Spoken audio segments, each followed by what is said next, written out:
बिस्मिल्लाहिर्रहमानिर्रहीम अस्सलामुअलैकुम व्यूअर्स, अगर आप लोगों ने ओवरऑल पंजाब से पंजाब पुलिस में जिस भी पोस्ट यानी male female police constable traffic assistant या ड्राइवर कांस्टेबल जिस भी पोस्ट का आपने रिटन टेस्ट यानी तहरीरी इम्तिहान देना है तो ये वीडियो आपके लिए हद से ज़्यादा इंपॉर्टेंट है, क्योंकि इस वीडियो में इस्लामिक स्टडी यानी इस्लामिक जीके के बिल्कुल वही क्वेश्चन जो आप लोगों के टेस्ट में आ सकते हैं, अक्सर पास पेपर एक्सपीरियंस रिपीटेड क्वेश्चन इस वीडियो में फुल तफसील के साथ डिस्कस होने जा रहे हैं। तो वीडियो का बाकायदा आगाज़ करते हैं। क्वेश्चन नंबर 1 है, how are Harut and Marut in Quran, यानी इस क्वेश्चन में हमें यह बताना है कि कुरान मजीद में हारूत और मारूत कौन है।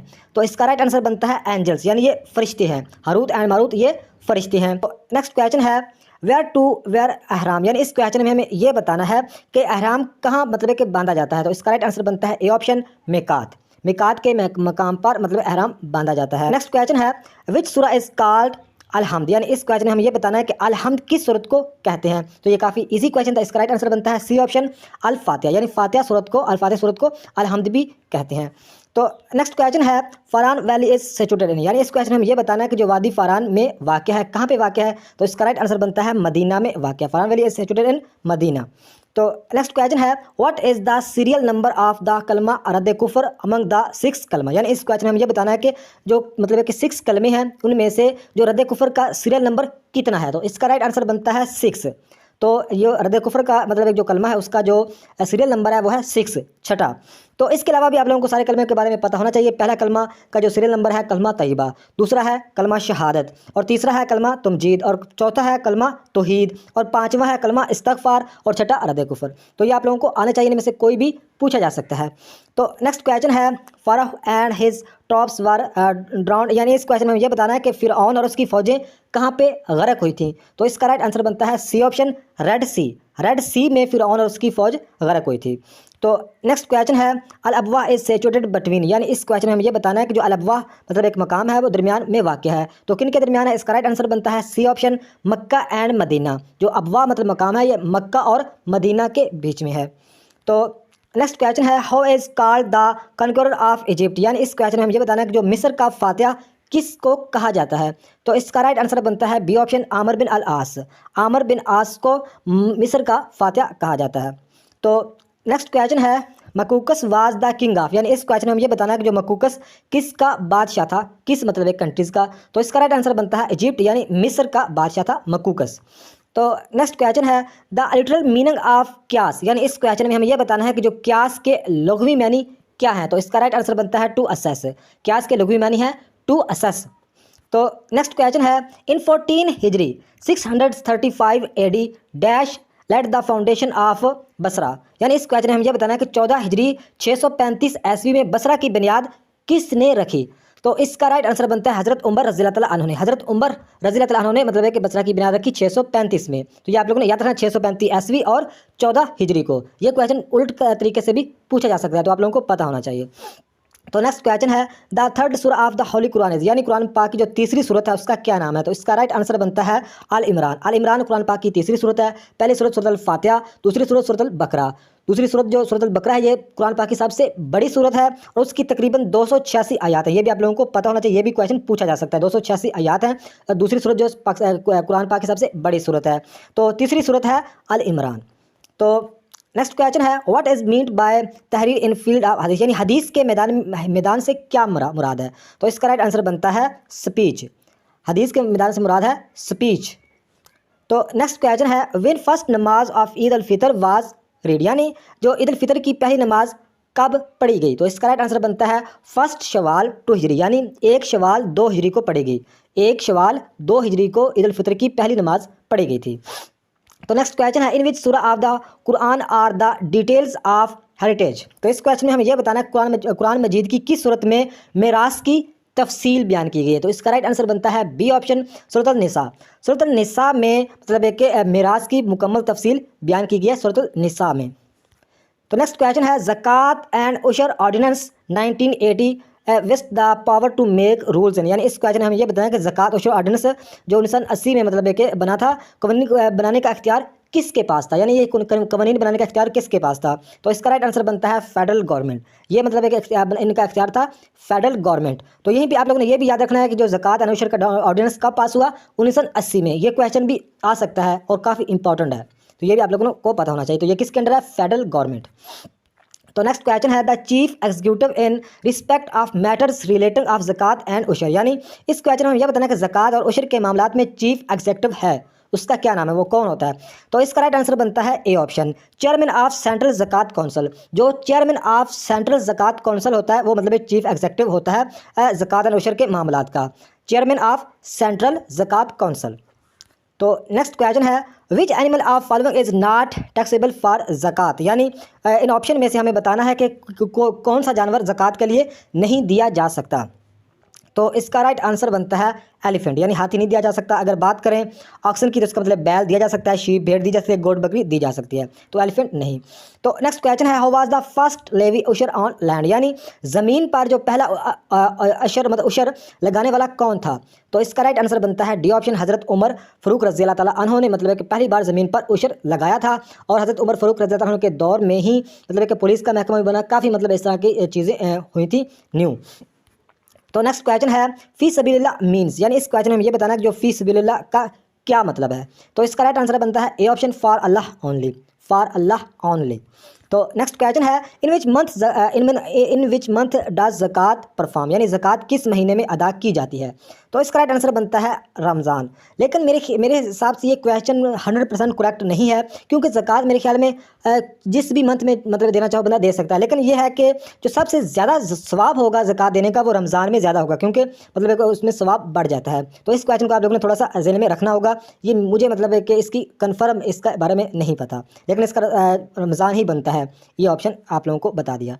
तो नेक्स्ट क्वेश्चन है, तो आप लोगों ने ज़कात के बारे में कुछ चीज़ें अहम याद रखनी है। एक तो ज़कात 2 हिजरी में फ़र्ज़ हुई, ज़कात 2 हिजरी में फ़र्ज़ हुई, और लागू मतलब है कि इसका मुकम्मल सिस्टम जो मतलब है कि लागू किया गया वो 8 हिजरी में मुकम्मल लागू हुई। तो मतलब कुरान मजीद में सिर्फ ज़कात का जो वर्ड मतलब यूज़ हुआ है तकरीबन 32 टाइम्स, यानी 32 टाइम्स मतलब है कि हौली कुरान मजीद में ज़कात का लफ्ज़ आया है, ये आप लोगों ने याद रखना है। इसके अलावा कुछ चीज़ें ये हैं कि अगर मतलब है कि कैमल के बारे में पूछा जाए कि अगर आपके पास 5 कैमल्स हैं यानी ऊँट हैं तो आपको ज़कात देनी पड़ेगी। अगर आपके पास 40 गोट यानी बकरियाँ हैं फिर भी ज़कात देनी पड़ेगी। 30 से 40 कौज यानी गाय हैं फिर भी देनी पड़ेगी। 30 से 40 बुल्स यानी बैल हैं फिर भी देनी पड़ेगी। अगर 30 से 40 आपके पास बुफालोस यानी भैंसें हैं फिर भी देनी पड़ेगी। अगर आपके पास 7.5 तोला सोना है फिर भी देनी पड़ेगी, यानी 7.5 तोला सोना है फिर भी देनी पड़ेगी। 52.5 तोला अगर चांदी है आपके पास फिर भी देनी पड़ेगी। तो ये इनमें से कोई भी पूछा जा सकता है। तो नेक्स्ट क्वेश्चन है आयतुल कुर्सी is in which surah of the Holi Quran, यानी जो आयतुल कुर्सी है कुरान मजीद में किस सूरत में है? तो इसका राइट आंसर बनता है सूरतुल बकरा। सूरतुल बकरा में मतलब आयतुल कुर्सी है, मेरे ख्याल में ये 3रे पारे के स्टार्टिंग में है। तो नेक्स्ट क्वेश्चन है the source of knowledge for Islamic education foundation based on, यानी इस क्वेश्चन में हम ये बताना है जो इस्लामी तालीम फाउंडेशन के लिए इल्म का सरचश्मा है क्या है? कुरान बिल्कुल, सुना बिल्कुल है, फ़िक़ह है। तो इसका राइट आंसर बनता है ऑल ऑफ दीज। तो नेक्स्ट क्वेश्चन है फाउंडर ऑफ बैतुल मुक़द्दस, यानी बैतुल मुक़द्दस के बानी कौन है? सबसे पहले मतलब बैतुल मुक़द्दस की तामीर या किसने बनाया था? तो इसका राइट आंसर बनता है बी ऑप्शन, हज़रत सुलेमान अलैहिस्सलाम ने मतलब इसकी बुनियाद रखी थी बैतुल मुक़द्दस की। तो ये आप लोग एग्जैक्ट याद रखना है। तो नेक्स्ट क्वेश्चन है the first biography on the life of holy prophet peace be upon यानी सल्लल्लाहु अलैहि वसल्लम इज़ रिटन बाय, यानी हजूर अकरम सल्लल्लाहु अलैहि वसल्लम की ज़िंदगी पर पहली सीरत मतलब किसने लिखी? पहली सीरत पर बुक किसने लिखी? तो इसका राइट आंसर बनता है ए ऑप्शन, इब्ने इसहाक। इब्ने इसहाक ने हजूर पाक सल्लल्लाहु अलैहि वसल्लम की ज़िंदगी पर पहली सीरत की बुक किताब लिखी, ये आप लोग एग्जैक्ट याद रखना, इब्ने इसहाक। तो नेक्स्ट क्वेश्चन है रिश्वत देने वाले को क्या कहते हैं? तो इसका राइट आंसर बनता है मुर्तशी। रिश्वत देने वाले को मुर्तशी कहते हैं। नेक्स्ट क्वेश्चन है मस्जिद मोहब्बत खां इज़ लोकेटेड, यानी जो मस्जिद मोहब्बत खां कहाँ पे वाक़ है? तो ये काफ़ी इंपॉर्टेंट क्वेश्चन है। तो ये पेशावर में वाक़ है, मस्जिद मोहब्बत खां पेशावर में वाक़ है। तो नेक्स्ट क्वेश्चन है on agricultural lands dash is lived, यानी ज़री ज़मीनों पर किस किस्म का टैक्स लगाया जाता है? तो इसका राइट आंसर बनता है खिराज। जो ज़री ज़मीनों पर खिराज का टैक्स लगाया जाता है, सी ऑप्शन राइट है, खिराज का टैक्स लगाया जाता है ज़री ज़मीनों पर। तो नेक्स्ट क्वेश्चन है what was the meaning of मन सलवा इन इस्लाम, यानी जो मन सलवा का इस्लाम में क्या मतलब है? तो इसका राइट आंसर बनता है food of haven, food of haven, यानी मन सलवा मतलब है कि बनी इसराइल की कौम पर मतलब है कि ये मतलब बनी बनाई चीज़ें थी खाने के लिए, बटेर वगैरह, तो मीठी भी चीज़ें थी, तो ये उसको मन सलवा कहते हैं। तो ये इसका मतलब है कि राइट आंसर बनता है फूड ऑफ हेवन। तो नेक्स्ट क्वेश्चन है our personal matters are controlled by, तो इसका राइट आंसर मतलब है कि हमारे जो ज़ाती मामलात किसके कंट्रोल में हैं? तो इसका राइट आंसर बनता है इंडिविजुअल एथिक्स। इसका राइट आंसर बनता है individual ethics. Our personal matters are controlled by individual ethics, यानी इनफरादी अखलाकियात। तो नेक्स्ट क्वेश्चन है, which rukn Islam is called is shield, यानी किस रुकन इस्लाम को ढाल कहा जाता है। तो इसका राइट आंसर बनता है रोज़ा। रोज़ा को ढाल कहा जाता है। और ये भी आप लोगों ने याद रखना है, जो रोज़े का सवाब है ये अल्लाह ताला खुद मतलब है कि देता है। बाकी जितने भी मतलब एक चीज़ें, मतलब जितनी भी फ़र्ज़ हैं चीज़ें, या जितनी भी मतलब है कि हम मतलब एक इस्लाम में हैं, तो उसका जवाब मतलब है, उसका जो सवाब है वो मतलब है कि भी मिलता है, लिखा जाता है। लेकिन जो अगर रोज़े का देखें तो रोज़े का सवाब अल्लाह ताला खुद देता है। तो नेक्स्ट क्वेश्चन है, हज़रत मरियम अलैहिस्सलाम migrated to dash after the birth of Hazrat Isa eight बैतलहम यरूशलेम, यानी इस क्वेश्चन में हम ये बताना है कि हज़रत मरियम अलैहिस्सलाम ने बैतलहम यरूशलेम में हज़रत ईसा की विलादत के बाद डैश की तरफ हिजरत की थी। तो इसका राइट आंसर बनता है फ़लस्तीन की थी। तो फ़लस्तीन को मतलब है कि अंबिया कराम का मतलब एक शहर, मतलब एक काफ़ी ज़्यादा अंबिया कराम फ़लस्तीन में मतलब है कि पैदा हुए थे। तो ये आप लोगों को पता होना चाहिए। तो फ़लस्तीन में ही मतलब एक मस्जिद अक्सा यानी बैतुल मुक़द्दस। तो नेक्स्ट क्वेश्चन है, हाउ मैनी सन्स हज़रत आदम अलैहिस्सलाम हैड, यानी हज़रत आदम अलैहिस्सलाम के कितने बेटे थे। तो इसका राइट आंसर बनता है 3, यानी हज़रत आदम अलैहिस्सलाम के 3 बेटे थे, हाबील, काबिल एंड हज़रत शीश अलैहिस्सलाम। तो नेक्स्ट क्वेश्चन है, उम्मुल मोमिनीन dash migrated to Abyssinia and Medina as well, यानी इस क्वेश्चन में हम ये बताना है कि कौन सी उम्मुल मोमिनीन ने हबशा और मदीना की तरफ भी हिजरत की। तो इसका राइट आंसर बनता है सी ऑप्शन, हज़रत उम्मे हबीबा रज़ियल्लाहु ताला अन्हा ने मतलब है कि हबशा और मदीना की तरफ भी हिजरत की। तो नेक्स्ट क्वेश्चन है, हज़रत खतीजा रज़ियल्लाहु ताला अन्हा died in 10th of Ramzan dash नबवी, यानी हज़रत खतीजा रज़ियल्लाहु ताला अन्हा का जो विसाल 10 रमज़ान मुबारक को किस मतलब है कि नबवी साल में हुआ। तो इसका राइट आंसर बनता है 10th, 10वीं मतलब है कि 10 नबवी को मतलब एक हज़रत खतीजा रज़ियल्लाहु ताला अन्हा का इंतकाल हुआ था, और उसी साल ही हज़रत अबू तालिब का इंतकाल भी हुआ था। तो उसको गम का साल यानी आमुल हज़न भी कहा जाता है। तो नेक्स्ट क्वेश्चन है, how conquered Persia for the first time, यानी मतलब कि फारस को पहली बार किसने फ़तह किया। तो इसका राइट आंसर बनता है सी ऑप्शन, साद बिन अबी वकास ने फारस को पहली बार फ़तह किया था। तो नेक्स्ट क्वेश्चन है, the wine was prohibited in dash हिजरी, यानी शराब को कब हराम करार दिया गया। तो इसका राइट आंसर बनता है डी ऑप्शन 4, यानी 4 हिजरी को शराब को मतलब कि हराम करार दिया गया। तो नेक्स्ट क्वेश्चन है, how ordered the competition of hadith and send to the conquered territories, यानी जो हदीस की तालीफ और मफतू इलाकों में भेजने का हुक्म किसने दिया था। तो इसका राइट आंसर बनता है हज़रत उमर बिन अब्दुल अजीज़ ने मतलब दिया था। तो नेक्स्ट क्वेश्चन है, द फर्स्ट राइटर ऑफ वही वाज, यानी वही का पहला मुसन्नफ़ कौन था। तो इसका राइट आंसर बनता है हज़रत खालिद बिन सईद रज़ियल्लाहु ताला अन्हु। हज़रत खालिद बिन सईद रज़ियल्लाहु ताला अन्हु वही के पहले मुसन्नफ़ थे।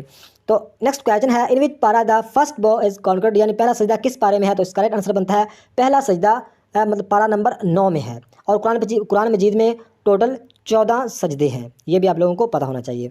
तो नेक्स्ट क्वेश्चन है, at what age the holy prophet सल्लल्लाहु अलैहि वसल्लम हजर असवद इंसिडेंट अकड़, यानी हजूर पाक सल्लल्लाहु अलैहि वसल्लम की जो हजर असवद का वाक़या किस उम्र में पेश आया। तो इसका राइट आंसर बनता है 35, यानी 35 साल की उम्र में ये वाक़या पेश आया था, हजर असवद वाला। तो नेक्स्ट क्वेश्चन है, मगरब एंड इशा बाद prayers are offered together at, यानी मगरब और इशा दोनों नमाजें एक साथ अदा की जाती हैं कहाँ पे, मुज़दलिफ़ा में मगरब और इशा की इकट्ठी नमाजें अदा की जाती हैं। तो नेक्स्ट क्वेश्चन है, हज वाज ऑर्डर्ड इन, यानी हज का हुक्म किस सूरत में दिया गया है। तो इसका राइट आंसर बनता है सूरतुल बकरा में, हज का हुक्म सूरतुल बकरा में दिया गया है। तो नेक्स्ट क्वेश्चन है, जन्नतुल मौला इज़ ए ग्रेवयार्ड इन, यानी जन्नतुल मौला एक कब्रिस्तान जो कि डैश में वाक़या है। तो इसका राइट आंसर बनता है मक्का में। जो जब जन्नतुल मौला मतलब कि कब्रिस्तान है ये मक्का में वाक़या है, और जन्नतुल बकी मतलब कि जन्नतुल बकी जो एक कब्रिस्तान है वो मदीना में वाक़या है।